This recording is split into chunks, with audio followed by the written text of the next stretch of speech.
Okay, let's dive into this. Welcome back to The Explainer. Today, we're exploring the hidden psychological engines that are driving literally all of our choices, our beliefs, and our actions. We're going to unpack what we call the unified architecture of human motivation. Think about this for a second. Why do we so often sabotage our own happiness? Why do we experience that profound feeling of emptiness, that thing psychologists call the existential vacuum, even when we seemingly have it all? Well, it's not random. It always comes down to an unmet need. Here's our cognitive map for today. We're nesting three major psychological frameworks together, kind of like a matryoshka doll.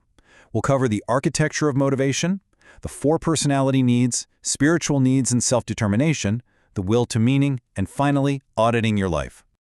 All right, starting with part 1, the architecture of motivation. You see, human behavior isn't just a bunch of random reactions to the world. It's actually driven by a deeply complex yet beautifully unified architecture of core psychological needs. What we're doing here is synthesizing three massive paradigms into one cohesive diagnostic structure. We've got the Robbins Madanes framework for personality and spirit, Ryan and Deci self-determination theory for intrinsic motivation, and Viktor Frankl's Logotherapy for meaning. Bring those together, and they create this master equation for exactly why we do what we do. Moving right along to part 2, the four personality needs. So this is the most visible layer of our behavior, the stuff dictating our basic psychological survival and emotional stability. First up, there's this homeostatic tension between certainty and variety. Think of it like a rubber band. Certainty is our baseline, right? Safety, predictability, avoiding pain. We absolutely need it to survive. But if you stretch that rubber band too far and achieve total predictability, your brain just habituates. You hit acute boredom. So the band snaps back, forcing us to crave variety, novelty, change, stimulation. It's a constant push and pull. Now, what's really interesting about this is the secondary tension we face: significance versus love and connection. We all have this universal drive to feel unique and important. That's significance. But if you hyper-focus on being distinct and superior, you can completely alienate yourself. You end up destroying your fourth need, which is love and connection. That one requires a shared identity, vulnerability, a sense of belonging. So you're constantly trying to balance standing out with fitting in. So how do we actually go about meeting these needs? Well, we use what psychologists call vehicles. And here's the wild part. The exact same need for variety can be met constructively, like, say, exploring extreme sports or learning a complex new skill, or it can be met completely destructively, like initiating petty interpersonal drama, constantly fighting or turning to substance abuse. It's the exact same underlying need, but drastically different vehicles getting you there. You'll notice some pretty stark contrasts when we look at significance and connection, too. It's a classic do this, not that scenario. Significance can manifest as brilliant philanthropy and lifting people up, or it can manifest as bullying and tearing others down. Connection can look like genuine mutual support, or it can look like learned helplessness, just to force people to take care of you. I really want you to honestly evaluate for a second. Which vehicles are you using on a daily basis? Let's transition to part 3, spiritual needs and self-determination. Okay, we are now opening up the deeper layer of our matryoshka doll here. We're moving from basic personality survival into the foundations of true, lasting intrinsic motivation. Because while personality needs keep us comfortable, they don't actually fulfill us. For genuine vitality, we absolutely need growth and contribution. In psychology, if you aren't actively growing, you are effectively deteriorating. But contribution is literally the king of the 6 human needs. Why? Because when you selflessly give to others, you miraculously end up satisfying all the other 5 needs simultaneously. It's a total game changer. And all of this maps perfectly onto self-determination theory, or SDT. This is an empirically based framework developed by Richard Ryan and Edward Deci. Think of SDT as the internal engine that bridges those basic personality needs we just talked about with our higher spiritual aspirations for wellness and growth. And this brilliantly illustrates the core of SDT, which rests on 3 pillars. First, autonomy, which is self-directed choice.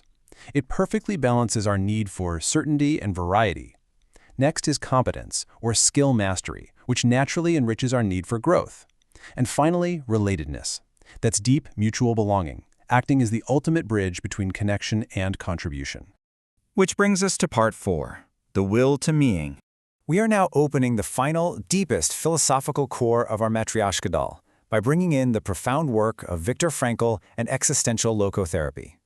Listen closely to Frankl's premise here. He said, "The primary motivation in human beings is not the pursuit of pleasure or power, but the will to meaning. When this specific will to meaning gets frustrated or blocked, we fall right into that existential vacuum. And that profound inner emptiness is exactly what fuels what Frankl called the Tragic Triad: clinical aggression, addiction, and depression." But Frankl argued we actually have a distinct defense against this vacuum. He called it the noetic dimension, essentially the human spirit. This dimension contains uniquely human resources. We're talking about our ability to learn from mistakes, the saving grace of humor to get some cognitive distance from our anxiety, our guiding conscience, our capacity for absolute love, and our passionate dedication to a cause. These are the built-in tools we use to rise above whatever circumstances we find ourselves in. Using those spiritual tools, Frankl identified 4 distinct pathways to discovering meaning every single day. There are creative values, which is what we give back to the world; experiential values, what we deeply take in from the world; coexistent values, which is simply being in relationship with others; but the highest of all, that's attitudinal values. When we face unavoidable hardship, suffering that we absolutely cannot change, we are challenged to change ourselves. Choosing our attitude in the face of suffering is the ultimate triumph of human dignity. Let's move to and see how this builds in Part 5, Auditing Your Life. Okay, we are shifting out of deep psychological theory now and into highly actionable, daily diagnostic tools that you can start using right away.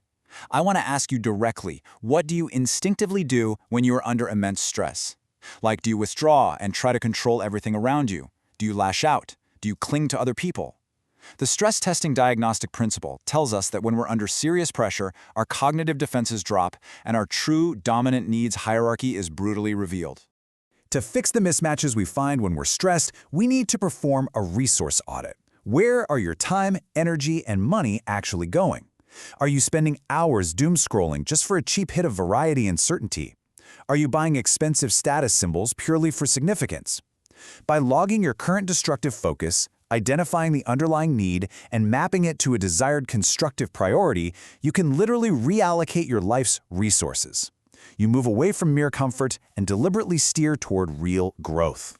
And when you're ready to make that shift, use the WHOOP method. That stands for Wish, Outcome, Obstacle, Plan.